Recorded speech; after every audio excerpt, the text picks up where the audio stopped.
Assalamu alaikum wa rahmatullahi ta'ala wa barakatuh. My name is Putri Mariam Diana binti Ahmad Musadik 1614050.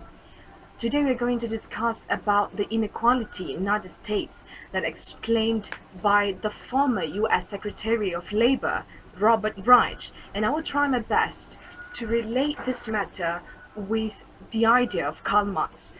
Alright, so moving on to my first point. According to Robert Reich, in the late of 1970s, something happened in the United States where the wages of the workers remained stagnant and the income only concentrated in a few hands of the people. Yeah, and then the US policy also changed dramatically when inequality increases, the tax raised on wealthy people decreases. So we can see the inequalities getting more widened there.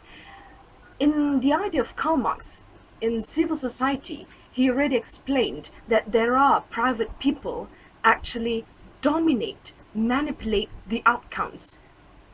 Meaning to say, the majority, the private people, yeah, will dominate the majority, and this is true in the United States. Secondly, Reich also talked about United States government will legislate policy by which market functions. Now, in order to understand the policy of United States, we should also remember that United States is a capitalist society, meaning to say the government will legislate policy to protect the economic elite. Yeah? And this is already explained by Karl Marx 200 years ago, where the government will legislate the policy to protect the bourgeoisie, and he assumed this condition as non-neutrality of the state. Why? Because the state obviously, bias towards the wealthy people. Yeah, because of this inequality, my third point, slowly but surely the wealthy people will undermine the democracy. Why I'm saying this? Because of the billionaires spend a lot of money to individual candidates in order to remain she or he to become a president. So we can see that this is obviously the democracy is no longer there, and we can say that big companies have considerable influence on decision-making process in the United States, which later on will corrupt the government. Yeah. So because of this, people started to protest. They said White House is really in the pocket of the banks. Karl Marx's idea on democracy contradict with what happened in the United States, where it should be the people should have right to choose what government they want. They have right on determine how they will live. So this is what happened in the United States.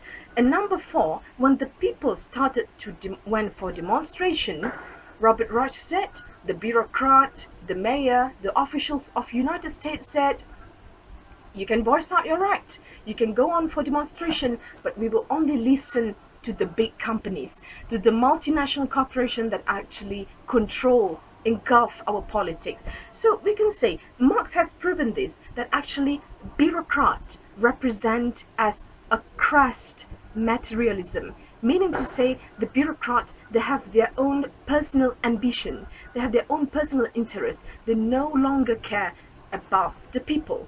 Number 5, I'm going to talk about Karl Marx's idea. He also looked at the future.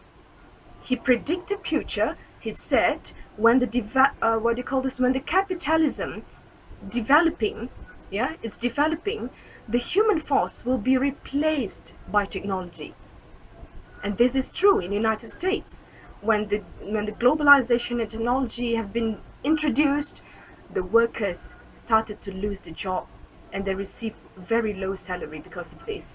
And last but not least, under the theory of alienation, one concept emerged, concept of monotonous. Marx said the workers become the commodities, they have to face the same problem, they have to work on the same thing.